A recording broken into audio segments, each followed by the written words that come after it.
Uma boa noite para você. O primeiro plano dessa semana está começando. E hoje vamos conferir tudo o que aconteceu nessa semana e foi destaque aqui na TV das Bênçãos do Pai.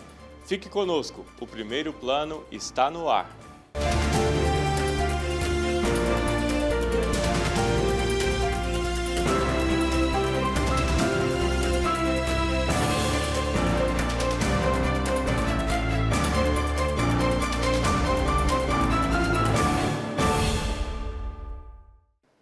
O nosso repórter Tarek Cardoso nos mostra uma história de fé e que é também um exemplo de evangelização. Vamos acompanhar. Você já deve ter ouvido o evangelho que narra a história de Jairo e a mulher com hemorragia. Rumo à casa de Jairo, para salvar a filha deste homem, Jesus se encontra com uma mulher que sofria de um intenso sangramento e estava prestes a perder a vida. O bom aqui é perceber que, ao buscar a salvação para a sua família, Jairo permite que outras pessoas também façam neste caminho uma experiência com Deus. Nós estamos em um posto de combustíveis na BR-153, município goiano de Hidrolândia. Aqui foi erguida uma das capelas da rede de postos que aderiu a essa iniciativa após a família proprietária ter vivido uma intensa experiência de oração e intimidade com Deus. E como forma de gratidão, eles começaram a erguer capelas às margens das rodovias que propiciam que outras pessoas também façam uma bonita experiência com Deus. Um dia eu fiz uma experiência muito profunda com o Espírito Santo, né? Eu sou católica desde sempre, porque meus pais, minha família toda, muito católica. E só que eu não tinha uma experiência assim tão profunda com Jesus. E eu fiz uma experiência de oração na Renovação Carismática Católica, que é da igreja, é um movimento dentro da Igreja Católica, assim como tem as pastorais, tem os movimentos, e a Renovação Carismática, ela é o movimento da Igreja Católica. E um dia, no final de semana, eu fiz essa experiência e fui conquistada realmente, né? Deixei-me conquistar pelo Espírito Santo, pela graça de Deus. E fui batizada no Espírito Santo. Aí, desde então, eu comecei uma caminhada muito profunda na igreja, servindo mesmo, queria servir, não media dificuldades, nem esforços, nem datas comemorativas, eu queria servir a Deus. Após a Janete fazer a experiência de oração e de efusão do Espírito Santo, foi a vez de seu marido, que em seguida decidiu construir a capela em um dos postos de sua rede de combustíveis. E daí então e meu marido, ele era muito assim, ele também era de família católica e tudo, só que ele não tinha feito essa experiência. E nós tivemos um conflito muito grande, porque ele falava, olha, eu vou ter que construir uma igreja no quintal de casa. Um dia ele disse desse jeito para mim. E eu disse para ele, olha, você vai construir mesmo, mas quem mais vai frequentar não vai ser eu, é você. Aí tá, então nós já tínhamos o posto, que as margens da BR-153, próxima a Nova Olinda, no Tocantins, no quilômetro 187, mais ou menos por aí. E aí passou-se o tempo e ele também foi, nós tivemos um outro encontro também da Renovação Carismática, que veio um padre Schuster, ele é até de Curitiba, ele já não é, ele é em memória, e ele ficou hospedado na minha casa. E então o marido foi conquistado também pela palavra de Deus, por tudo aquilo, principalmente por ter aquele sacerdote dentro de casa. E ele falava com tanta convicção que ele realmente foi tocado. E aí, a partir daí, ele já começou a fazer até adesivos, né? Dizendo, oh, eu sou católico, graças a Deus, e queria colocar esses adesivos no carro de todo mundo. Aí tá, daí a pouco, aí ele falou, vou construir uma capela lá no poço, vamos construir? Eu falei, uai, é a promessa de Deus, né? Então a igreja, e quem mais vai frequentar ela não vai ser eu, vai ser vocês. Foi uma profecia. Eu não disse para você que a igreja ia ser construída no quintal de casa, que você falou, né? Fez até uma ameaça. E aí aconteceu, né? Construir uma capela. E tivemos a graça o bispo permitiu que o Santíssimo viesse para a capela. E, então, Nova Olinda é a primeira capela da Rede Marajó. Janete expressa sua gratidão a Deus através de uma oração por ele ter contado com sua família para animar a fé de tantas pessoas. Eu só quero dizer para Deus, obrigada, meu Deus. É uma gratidão eterna, porque Tu és o Senhor da vida. E é o Senhor que nos enche do Seu Espírito. E nesse final, nesse momento, eu quero dizer, Senhor, que assim como o Senhor me conquistou e eu me deixei conquistar, assim como o Senhor disse para Abraão, a promessa que fizestes a Abraão, a Isaque e a Jacó, é a promessa para todas as famílias. Tu és o nosso Deus e Senhor, e não existe outro igual. Um privilégio para o viajante católico poder viver a sua fé, participar da missa, se confessar e ter alguns instantes de oração diante do Santíssimo Sacramento. E o Santuário Basílica do Divino Pai Eterno realizou o 8º encontro da Romaria do Terço dos Homens. A repórter Tiara Castilho esteve lá e conta pra gente como foi. Vamos acompanhar. A 8ª Romaria do Terço dos Homens do Santuário Basílica do Divino Pai Eterno em Trindade, Goiás, aconteceu com muita oração, devoção e fé. Seu Hélio veio de Neolândia, em Minas Gerais, participar desse momento, que para ele é fundamental. Feliz do homem que tem condições de entrar por esta porta estreita, porque tem muitos homens que têm dificuldade. Vai em lugar que tem porta larga, tem lugar que nem porta não tem, mas só que não presta. Eu, há 9 anos atrás, tive um problema de câncer, pensava que eu estava indo embora, mas com a graça de Nossa Senhora e o filho dela, estou aqui, firme e forte, né? Sempre rezando e agradecendo. Mais de 4.000 pessoas participaram da 8ª Romaria do Terço dos Homens aqui em Trindade. Homens e mulheres de todas as idades se reuniram com um único objetivo: estreitar ainda mais os laços com Deus e Nossa Senhora. Romaria é um momento aberto em que todos nós nos encontramos na casa do Pai para agradecer o amor do Pai, o amor da Mãe para com todos nós. E é um momento da gente entrelaçar, né, a fé e vida. O Terço dos Homens é um encontro considerado como uma porta de entrada ao retorno de muitos homens para a igreja e comunhão. O movimento é um dom do Espírito Santo porque ajuda a fortalecer as bases da comunidade cristã. O Luiz tem apenas 9 anos. O menino é da cidade de Corumbaíba, em Goiás. Veio participar da Romaria. Apesar da pouca idade, o garoto reconhece a importância da oração para a vida dele. Desde criancinha eu sempre rezo o terço com a minha tia. Ela sempre me ensinou a rezar. Desde criança, ela sempre está me levando nas missas, na igreja, sempre. Então, assim, é um exemplo para mim. Eu já falei até para ela que quando eu crescer eu quero ser padre. É uma bênção, um exemplo assim. Eu já acordo de manhã, antes de ir para o trabalho, já coloco na missa, sempre acompanhando. E desde pequenininho ele me acompanhou e ele é uma coisa que surgiu nele através do meu exemplo. Ele vendo eu assistir, né, pela televisão, em casa, a visita, às vezes a gente faz oração, faz visita nas famílias.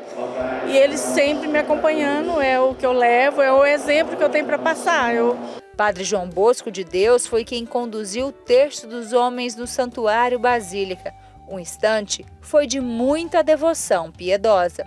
Essa romaria é a romaria do Terço dos Homens, ou seja, dos homens que rezam o terço diariamente, semanalmente em suas comunidades. Então essa romaria tem esse grande encanto que é a oração do próprio terço, o terço mariano, o terço que leva ao nosso coração a Nossa Senhora pela intercessão de Maria. Por isso, durante essa romaria, durante o encontro, esse é o momento auge, o momento de rezar o terço, que é aquilo que todo mundo faz durante o ano, eles rezam em família, rezam em comunidade. Então agora é o momento de realmente trazer no santuário a oração que fazem diariamente, trazer no santuário do Pai Eterno, aquela oração que eles já sabem na prática, trazer diante do Pai Eterno tudo isso, rezar, orar ao Pai Eterno e encerrar depois com a Santa Missa. Para encerrar a romaria do Terço dos Homens, uma missa foi celebrada por Dom Levi, reunindo milhares de devotos. Ele falou principalmente da importância da oração na vida de todos nós.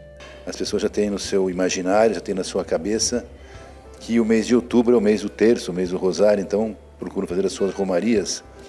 Algumas pessoas vão à Aparecida e outras pessoas agora, felizmente, estão vindo aqui para o Santuário do Divino Pai Eterno.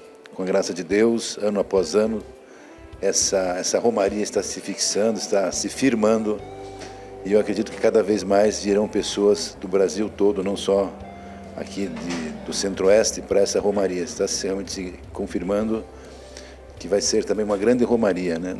Rezar o terço é um sinal de devoção a Jesus e Maria, e essa reza pode ser feita por todas as pessoas. O Terço dos Homens é um exemplo de fé e devoção. A presença masculina na igreja é fundamental para a formação da família e de uma sociedade cristã. O homem que vive a fé tem a possibilidade de transformar o seu coração e o coração de sua família. A Diocese de São Luís de Montes Belos, de Goiás, elevou a Igreja de Nossa Senhora Aparecida, que fica em Bom Jardim de Goiás, à dignidade de santuário diocesano. O local ainda está em construção, mas já tem uma estrutura, a imagem de Nossa Senhora Aparecida com 27 metros de altura. E para saber mais sobre isso, o nosso repórter Tarek Cardoso conversou com o bispo de lá. E agora nós vamos acompanhar esse diálogo. A devoção a Nossa Senhora Aparecida é grande também aqui nas terras do Divino Pai Eterno, no Centro-Oeste brasileiro, e é sobre isso que eu vou contar agora, porque aqui em Goiás está uma das estátuas, maiores esculturas dedicadas a Nossa Senhora Aparecida. Quem vai contar pra gente um pouquinho deste santuário magnífico que fica situado na Diocese de São Luís dos Montes Belos é o próprio bispo de lá, o Dom Lidomar. Sua bênção, Dom Lidomar, queria que o senhor contasse pra gente qual foi a alegria de elevar este lugar, este templo que já tem sido recorrente aos fiéis, à categoria de santuário diocesano.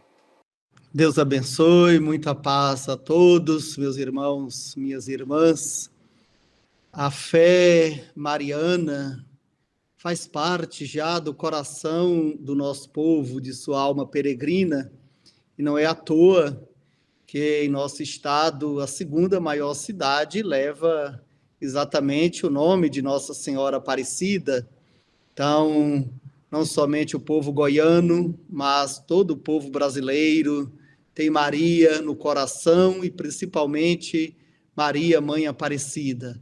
Para nós aqui da Diocese de São Luís de Montes Belos, é uma alegria muito grande dar continuidade a este projeto que nasceu totalmente da devoção do povo. Eles começaram a construção da igreja, também idealizaram a imagem que hoje é a maior imagem de Nossa Senhora Aparecida no mundo, alcançando 27 metros de altura, juntamente com o seu pedestal, que é o próprio teto da igreja. A imagem fica sobre a igreja, pode ser vista de longe.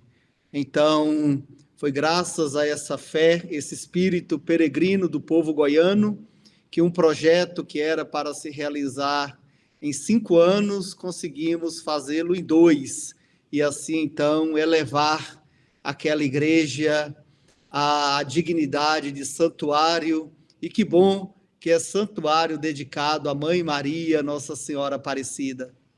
Muito bom. E eu queria que o senhor contasse para a gente, a obra desta igreja já está completa, ou as pessoas já podem visitar aí o local? Já podem, sim. A visitação lá já acontece há alguns anos. Agora, um santuário é um espaço em constante renovação e criação. Então, nós fizemos, dentro daquilo que adquirimos e do terreno que nós temos, fizemos a primeira parte, a igreja, a imagem, em torno da igreja fizemos um terço, no qual as pessoas podem rezar andando, e urbanizamos aquela primeira parte. Porém, o projeto é grande, é maior, do tamanho que a Mãe Maria merece. Nós estamos projetando, por exemplo, fazer em torno ao santuário memorial Regina Mundi, de modo que ali tenhamos todas as imagens de Nossa Senhora, com os títulos, as explicações, para que seja também, além de um lugar de visitação, de peregrinação, um local de catequese permanente sobre Maria, a Mãe de Jesus. Daqui a pouco eu estou de volta e conto com a sua companhia.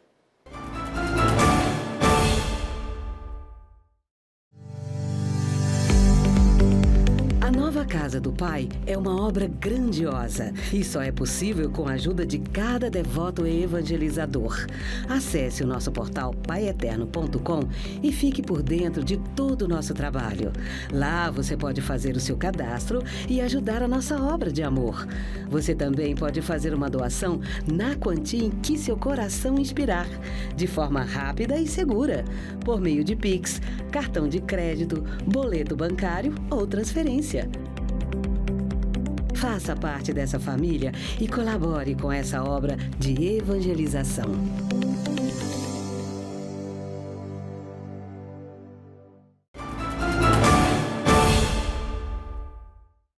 No dia 17 de outubro é comemorado no Brasil o Dia Nacional da Vacinação, instituído pelo Ministério da Saúde, que visa conscientizar a população sobre a importância de se vacinar. O Alex Rodrigues fez uma reportagem especial para a gente sobre esse assunto. Há décadas, o Brasil trabalha a vacinação de toda a população. São 18 tipos de imunizantes disponibilizados gratuitamente através do SUS. O Programa Nacional cria várias campanhas ao longo do ano e estratégias regionais para que as pessoas se mantenham imunes a doenças que estão praticamente erradicadas. Mas será que todo mundo tem noção da importância de estar com o cartão de vacinas atualizado? Eu vejo que é muito importante a questão da vacinação, tanto a vacinação como a campanha de vacinação para toda a população. É imprescindível que todos nós recorremos a se proteger de um eventual infortúnio que possa ocorrer com qualquer um pela falta da vacinação. Eu acredito que se todo mundo se vacinar, você está ajudando o país, ajudando o município, tá? E eu tenho certeza absoluta que se você vacina, você está imunizado a não ter outras doenças, ou a não repetir, né, aquelas doenças que está tendo no dia a dia aí da nossa cidade. A vacinação é muito importante até porque existiam já muitas doenças que foram erradicadas e que agora estão voltando.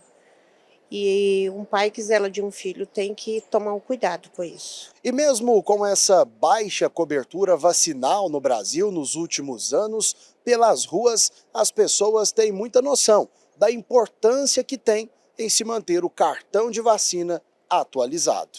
Porém, dos últimos 30 anos, o Brasil vive o seu pior momento em números de cobertura vacinal. As estratégias para que as pessoas voltem a se imunizar continuam sendo praticadas em todos os estados do país. Nós não estamos em uma posição confortável, né? Tanto a Secretaria Municipal de Saúde, quanto o Estado de Goiás, quanto o Ministério da Saúde, estamos todos atentos em relação às coberturas vacinais. Ou seja, houve uma queda, né, nos últimos anos registrado das coberturas vacinais. Então, qual que é a nossa principal preocupação? Né, doenças que já estavam erradicadas no país, de que elas possam retornar. Ou outras doenças que às vezes são endêmicas. O que isso quer dizer? Que às vezes vão ocorrer ali um número já estimado de casos, que eles se tornem grandiosos, a ponto de se tornarem surtos e às vezes até afetando faixas etárias que não estavam ali predispostas, né, a ter essas infecções. A falta de proteção trouxe recentemente, em regiões específicas, alguns riscos para a população. No interior de São Paulo, a meningite voltou a assombrar. A poliomielite levantou algumas suspeitas no norte do Brasil. Existem alguns pontos que podem representar o motivo pelo qual algumas pessoas têm deixado de levar seus filhos para vacinar. Nós acreditamos que ainda ocorre sim uma questão em relação aos efeitos dessa pós-pandemia de Covid-19, onde realmente as pessoas elas ficaram mais em casa, deixou-se, né, de se procurar os serviços de saúde. Uma outra questão que quando a gente conversa com a população e faz a discussão, né, com a equipe técnica, vou dar um exemplo, que é a poliomielite. Como eu disse, é uma doença que foi erradicada em 1989. Então, a nova geração, que é essas pessoas que agora estão tendo filhos, né, que estão levando os filhos para vacinar, eles não tiveram nenhum convívio, eles não viram nenhuma criança, nenhuma pessoa com essa paralisia. Então, às vezes, o fato de não ver desacredita um pouco de que aquilo possa realmente acontecer com você e com a sua família. Diante disso, a prefeitura, ela sempre está procurando novas estratégias, procurando entender a população, tentando novas frentes, né? A gente está já em conversa com a Secretaria Municipal de Educação para tentar novas parcerias, para a saúde estar muito integrada com a educação, visto que a população-alvo principal do nosso calendário vacinal das crianças e adolescentes estão, né, nessa idade escolar. E, além disso, outras estruturas também, outras estratégias para ter também a questão da cobertura vacinal até mesmo nos adultos, porque por mais que as crianças tenham, né, um maior número de vacinas, existem vacinas que precisam de reforços. Então, a gente precisa da participação também dos adultos para também estarem procurando as unidades para fazer os seus reforços. Mudando de assunto, com o fim do ano se aproximando, empregadores de diversos setores oferecem vagas de trabalho temporário para atender a demanda de feriado e datas importantes para o comércio, como o Natal e o Ano Novo. O repórter Alex Rodrigues foi ao polo da Rua 44, aqui em Goiânia, que é uma das regiões mais importantes no setor de confecção do Brasil. Na reta final de cada ano, a expectativa, tanto dos lojistas como de quem procura um emprego, aumenta bastante. Muitas vagas temporárias surgem, já que os últimos 3 meses são aqueles onde há maior procura por produtos por conta das festas de Natal, Réveillon e confraternizações em geral. Esse será o primeiro final de ano sem restrições no comércio devido à pandemia da Covid-19. Uma das regiões mais importantes no setor de confecção no Brasil é o polo da Rua 44, em Goiânia. E eles enxergam com otimismo esses últimos dias de 2022. O comércio popular no Brasil, ele tem essa característica de, no final do ano, ele contribuir muito com a economia das suas regiões. Então aqui nós teremos, nesse final de ano, sem dúvida nenhuma, o melhor fluxo dos últimos anos. Haja visto que a gente teve o período pandêmico, né, com várias restrições, e vai ser o primeiro ano, graças a Deus, sem nenhuma restrição. Então o nosso comerciante está muito motivado, está animado. A gente tem uma previsão de contratação dos temporários muito boa, muito maior do que foi nos últimos 3 anos. Nos últimos 3 anos realmente a gente ficou bastante prejudicado. No ano passado, os comerciantes estavam menos otimistas e muitos deles perderam boas oportunidades de venda pela falta de opções. Os estoques estavam vazios, já que o clima era de incerteza por conta do momento que o Brasil atravessava. Faltando cerca de 2 meses para o Natal, os lojistas já começaram a se preparar aqui na região da 44, em Goiânia. A expectativa é para que tenhamos uma movimentação bem maior em relação ao ano passado. 8 bilhões de reais devem ser movimentados aqui nesses últimos meses do ano. Um valor 14% maior em relação ao final do ano passado. A Valéria trabalha com vendas em Goiânia há mais de 25 anos e, com a experiência adquirida, já se preparou para os últimos 2 meses do ano. O ano passado faltou muita mercadoria, mas faltou por quê? Porque não tinha, né? A gente trabalha muito com mercadoria que vem importada, né? De fora. E a gente compra em São Paulo. Faltou lá, faltou aqui também. Esse ano eu vou deixar estoque, entendeu? Bastante estoque para não faltar roupa de brilho para o pessoal que vier comprar. De acordo com um levantamento feito em todas as regiões do país pela Confederação Nacional de Dirigentes Lojistas e pelo SPC Brasil, cerca de 100 mil empregos temporários serão gerados durante esses últimos meses do ano. Vendedores, auxiliares de estoque e balconistas são as funções mais procuradas pelas empresas. Mesmo que a ideia inicial seja contratar por apenas alguns meses, muitas pessoas agarram a oportunidade, mostram competência e se tornam efetivos, como é o caso da vendedora Ana Cristina. Eu cheguei aqui para fazer freelance e agora, nesse exato momento, eu estou assinando a minha carteira depois de 3 meses. No final do ano tem muitas propostas de emprego, né? As pessoas estão pregando muito para freelance e talvez sim, em janeiro, as pessoas possam contratar de verdade. Diferente do que muitos imaginam, o caso da Ana não é uma exceção. Um bom percentual entre os contratados para trabalhos temporários se tornam efetivados. Até antes da pandemia, que era quando a gente acompanhava esses indicadores, esses índices, a gente tinha uma taxa de permanência de 60%. Então é uma taxa muito boa de quem entrava para ser um temporário e passava a ser um definitivo. Então agora, no período pós-pandêmico, a gente vai atentar para esses números, mas a expectativa é essa. A região ela possui 16 mil lojas. A gente acredita que 50% dessas 16 mil lojas vão contratar algum temporário. Então a gente tem realmente uma criação de vagas aí muito interessante, na casa aí de 8 mil vagas, para esse período final de 2022. É tempo de oportunidade para ingressar no mercado de trabalho. Vamos falar agora do Centro Social Pai Eterno, que é uma obra dos missionários redentoristas apoiada pela Associação Filhos do Pai Eterno e é uma referência quando o assunto é inclusão social. Durante a Semana da Criança, o CESP contou com uma programação especial e eu te convido para relembrar esse momento com os assistidos do nosso Centro Social.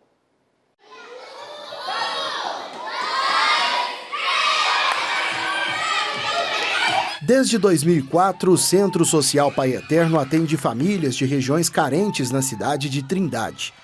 Na Semana das Crianças, muitas atividades vêm sendo desenvolvidas, onde elas brincam, lancham, participam de dinâmicas em grupo e se divertem bastante. As obras sociais, ela organiza durante o ano diversos eventos. E agora, essa semana é uma semana própria da criança. Ontem teve festinha com bolo, com brincadeiras, hoje de novo. A gente está interagindo as idades, né, das nossas crianças e os benfeitores vêm se aproximando disso, trazem lembrancinhas, enfeitezinhos, uma alimentação diferenciada, né, toda cheia de surpresa para as nossas crianças. Na parte pedagógica, o CESP recebe crianças de 2 a 12 anos. A ideia principal da obra realizada é apresentar caminhos para uma vida digna. Durante o ano a gente trabalha as datas comemorativas, a gente trabalha muitas atividades lúdicas com elas, trabalhamos evangelização com as crianças também, bastante com elas, e a gente tenta fazer um reforço também escolar com essas crianças, né? Ver as dificuldades que elas têm com a escola, em casa também. Então, durante o ano, a gente vai realizando essas atividades com as crianças. Para a comemoração especial, que contou com gincanas e prêmios, os alunos dos 2 turnos do Centro Social Pai Eterno foram colocados juntos. São cerca de 300 crianças espalhadas em 3 unidades do CESP, que são atendidas ao longo de todo o ano. E atividades como essa, de confraternização, fora da sala de aula, acabam se tornando bem especiais. É muito especial porque a gente se diverte, a gente fica junto, a gente brinca, é muito bom. Eu vejo meus amigos que estão na parte da manhã, que eu nunca vi. Eu gosto de dançar e é muito legal brincar aqui com as crianças. O Centro Social Pai Eterno é um lugar de promoção de sonhos e oportunidades. Uma via de mão dupla, já que quem contribui também se sente satisfeito. Para mim representa muita coisa. É como eu costumo dizer, às vezes a gente levanta, né, desanimado, mas quando você chega aqui recebe um abraço, um beijo ou uma flor daquela criança, um bom dia, isso para mim não tem preço que pague esse carinho que elas têm pela gente e a gente tem por elas também. Nós vamos para um breve intervalo e daqui a pouco eu estou de volta. Não saia daí, pois no próximo bloco nós vamos falar de intolerância religiosa. Até já!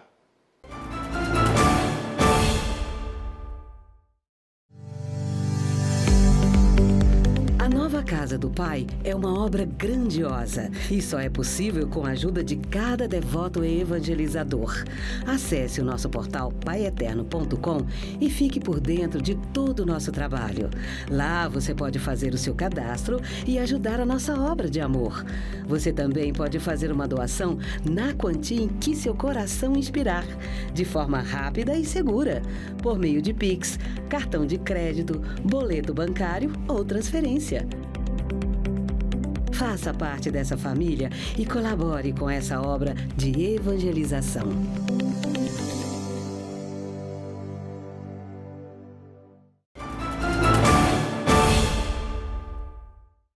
Estamos de volta com o programa Primeiro Plano. Agora, eu te convido para rever uma roda de conversa do programa Almanaque Católico. O padre Wellington Silva recebeu 2 convidados que discutiram sobre a intolerância religiosa. Vamos rever esse momento.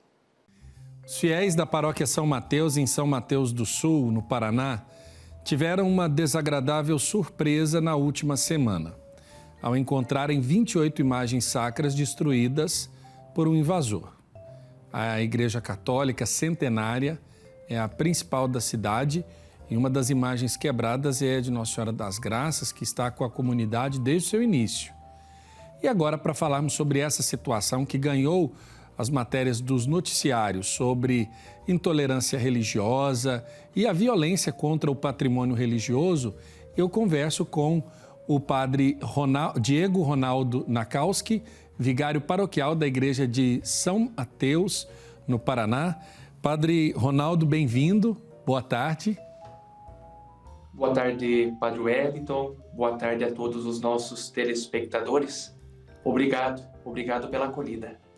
E quando a gente procura falar sobre o ecumenismo, sobre o diálogo, nós sempre procuramos ele, que é uma referência na reconciliação. Cônego José Bison, um amigo muito querido, diretor da Casa de Reconciliação e pároco da paróquia São Pedro Apóstolo, da Arquidiocese de São Paulo. Cônego José Bison, que alegria falar com o senhor. Bem-vindo mais uma vez.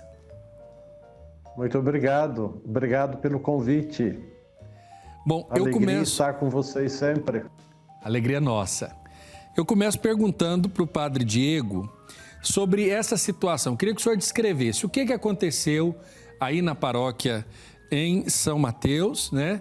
Para que a gente pudesse entender melhor diante daquilo que foi falado e diante daquilo que foi constituído também para pegar, digamos, um gancho junto à campanha eleitoral, já que a gente sabe que os ânimos estão aflorados, está muito polarizado e acaba que uma situação criminosa como essa que aconteceu na paróquia se tornou também um elemento que foi envolvido nesse meio de discussão, não é mesmo, padre? Padre Ronaldo. Isso mesmo, Padre Wellington. Esse fato muito desagradável aconteceu na última segunda, dia 10, onde estávamos iniciando uma semana muito tranquila junto à comunidade, estávamos nos preparando para a festa de Nossa Senhora Aparecida. E por volta do meio-dia da segunda-feira, fomos avisados que a nossa igreja matriz, São Mateus, tinha sido atacada, tinha sido vítima de vandalismo. Ao chegarmos junto à igreja, encontramos todas as imagens da igreja quebradas. Todas estavam ao chão, ao total de 27 imagens, contando com a imagem da nossa padroeira, Nossa Senhora da Assunção, também uma imagem do Sagrado Coração de Jesus, todas as imagens do altar do nosso batistério, contando com a imagem centenária de Nossa Senhora das Graças. Foi um momento muito difícil. Os fiéis que chegavam ao local, eles choravam, eles estavam muito comovidos com a situação. Cônego Bison, quando o senhor observa que essas situações que aconteciam já em outros países, elas começam a acontecer dentro do noticiário do nosso país, isso causa preocupação, está faltando diálogo, existe provocação. O que pode gerar, por exemplo, numa pessoa esse sentimento tão grave, antirreligioso, que pode levar à destruição de um patrimônio, de uma comunidade inteira, como foi com o patrimônio religioso ali das imagens sacras dessa paróquia, padre? Estamos vivendo um tempo difícil, como já ouvimos no início, quando você fez a abertura, dizendo que nós estamos vivendo além da pandemia, estamos vivendo um momento de crise política, moral, social, econômica. Estamos vivendo também uma crise religiosa. São pessoas que estão provocando vandalismo não só na Igreja Católica, mas recentemente nós estamos vendo essas agressões a templos católicos, a templos de religiões de matriz africana, com uma certa frequência. Começamos a nos preocupar para que isso não se torne, vamos chamar assim, um modismo.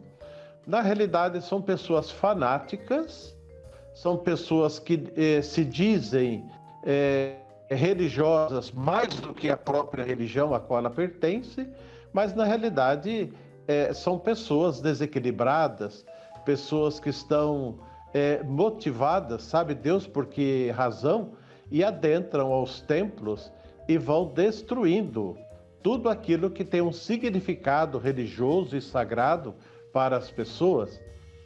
Vemos também ultimamente agressões em pessoas por questões políticas, por questões ideológicas. Então nós estamos vivendo um momento de polarização e nós precisamos de botar um fim nisso, né? Porque a forma com que se agride um templo, a forma com que se agride um objeto, uma imagem sagrada, uma forma que pessoas que agridem pessoas, nós vamos percebendo que ela está distante de Deus, distante da sua religião e distante de qualquer outro, vamos chamar assim, um segmento ético, moral e tudo isso. Não é só falta de Deus, mas é falta de responsabilidade também dessas pessoas que estão provocando esta destruição nesse ato de intolerância religiosa. Perfeito. Padre Diego, quando nós observamos essa situação, algumas redes sociais vincularam o fato ao problema político, problema no sentido da situação que nós estamos vivendo. Vocês já levaram o caso à polícia? Em que pé isso está? As autoridades estão investigando esse crime? Tem algum pano de fundo comprovadamente político ou não? Aí eu pergunto para o senhor para que o senhor nos diga o estado da questão, porque nós vivemos num mundo onde as informações elas precisam de ser checadas, né? Porque do contrário vivemos à base de fake news, como muitos vivem e se abastecem disso, né? Como disse o Padre José, nós estamos vivendo uma crise religiosa e, ao mesmo tempo, uma crise social que acarretou em toda essa situação. As providências cabíveis foram tomadas, onde a polícia nos deu grande assistência durante todos esses dias, há uma semana que já aconteceu este fato, e foi feita a denúncia, algumas câmeras foram acessadas, câmeras de segurança, não tínhamos dentro da igreja, mas assim do pátio da igreja, porque como a igreja é do centro, ela acaba sendo bem movimentada. E assim, a denúncia sendo feita, as coisas foram se encaminhando, mas não temos nada sólido em mãos ainda para dizermos algo mais certo, mais firme. Só a única coisa que sabemos é que fomos atacados mesmo, fomos vítimas desta crise religiosa, fomos vítimas desta crise social. Padre Diego, só um ponto, desculpe interrompê-lo, mas só para a gente entender, a igreja estava fechada ou a igreja estava aberta para visitações? Por que eu pergunto isso? Porque em outros lugares do mundo, manifestações de cunho antirreligioso já aconteceram.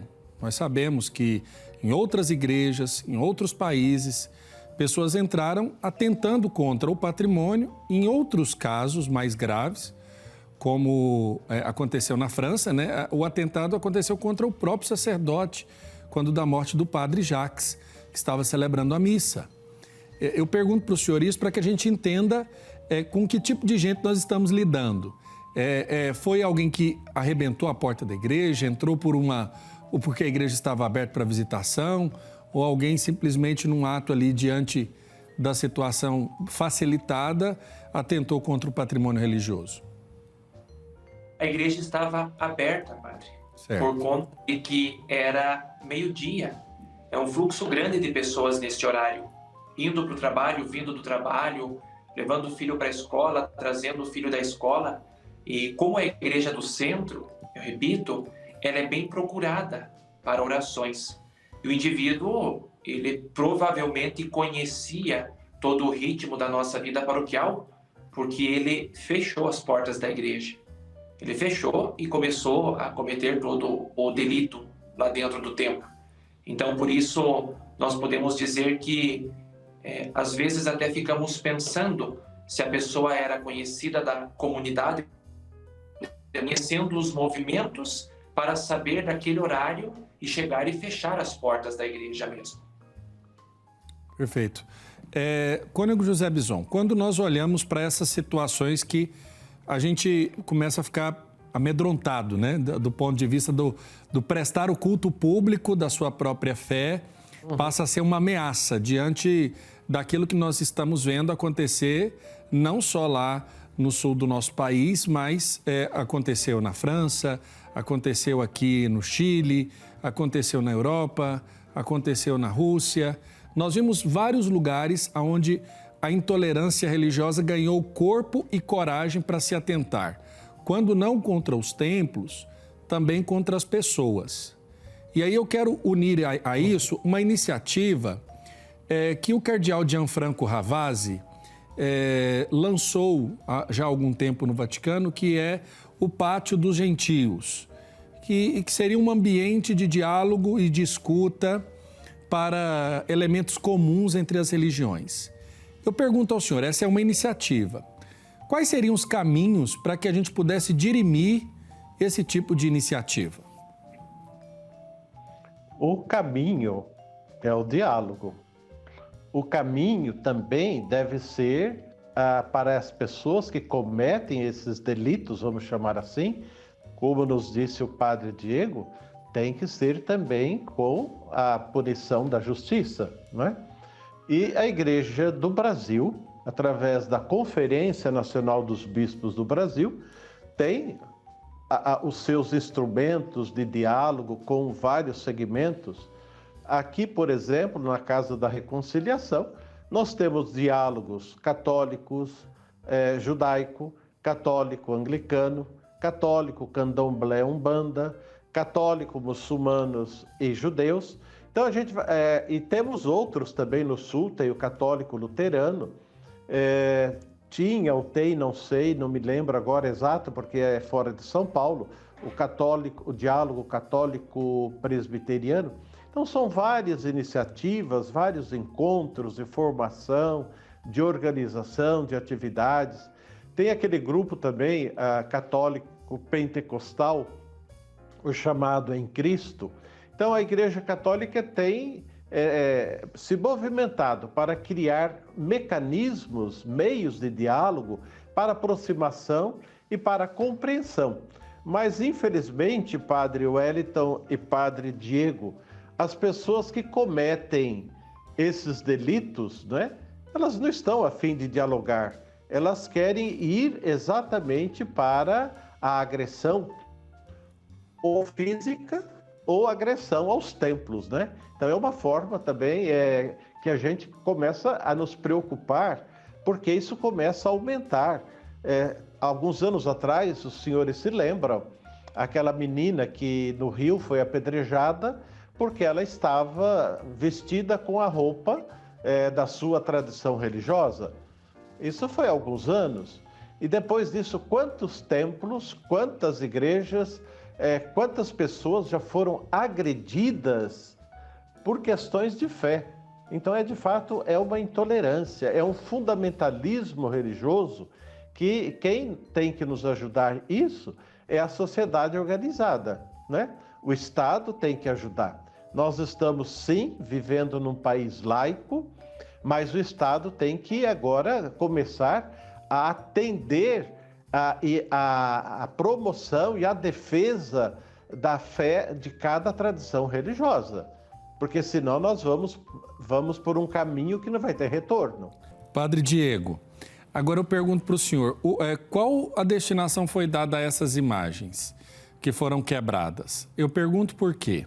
Quando nós falamos de patrimônio, uma imagem que às vezes é centenária, dentro da perspectiva do patrimônio histórico, ela pode ser restaurada, como aconteceu, né, no atentado da década de 70 contra a imagem de Nossa Senhora Aparecida, que ela foi reduzida a quase uma centena ali de pedaços, né?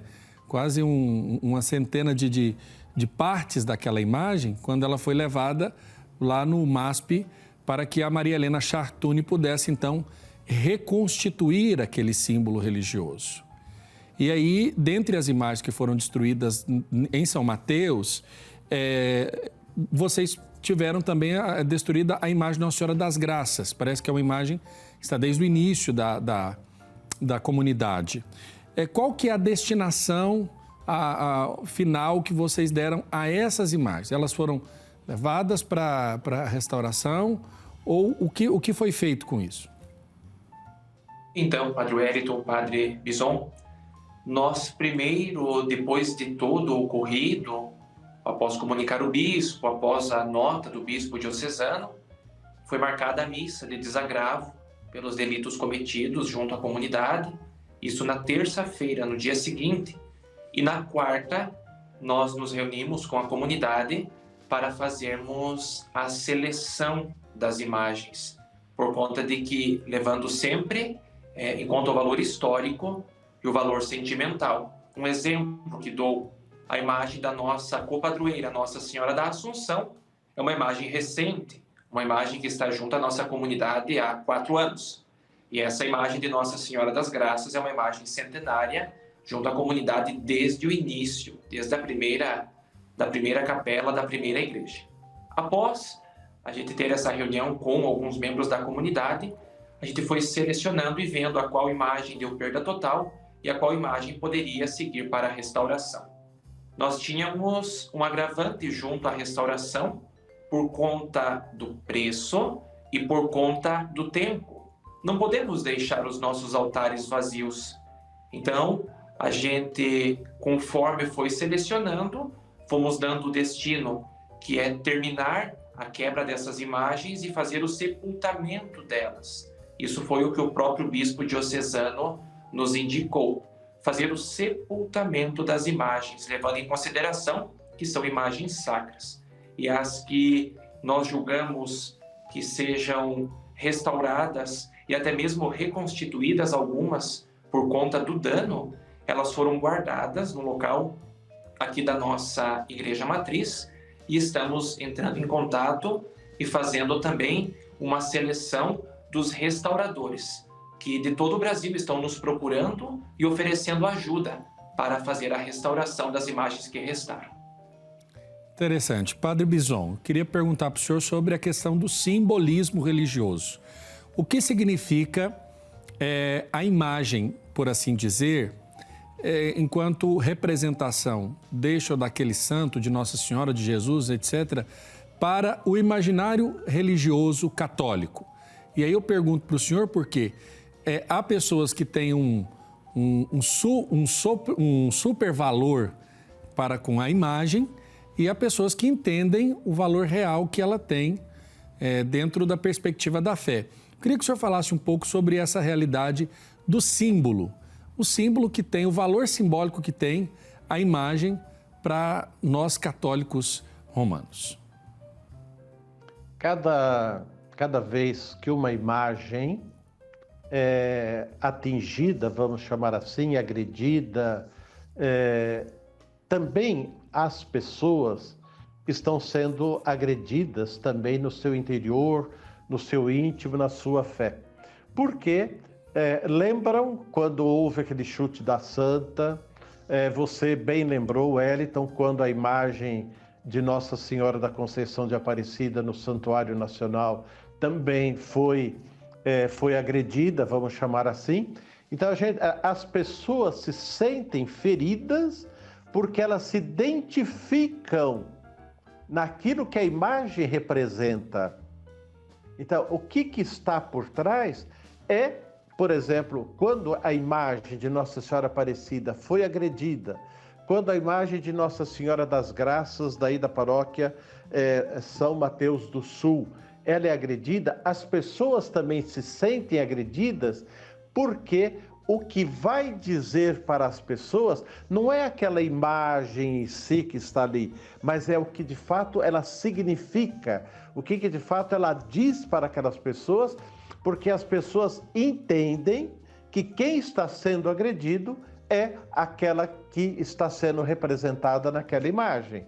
Então é bastante complicado, é bastante complexo para as pessoas, para os fiéis, para nós credentes, quando uma imagem sagrada, ela é agredida, ela é vilipendiada, ela é destruída por agressões físicas, a pessoa também, o fiel, o crente, eles também se sente agredido da mesma forma como aquela imagem foi destruída, porque a sua fé está relacionada com a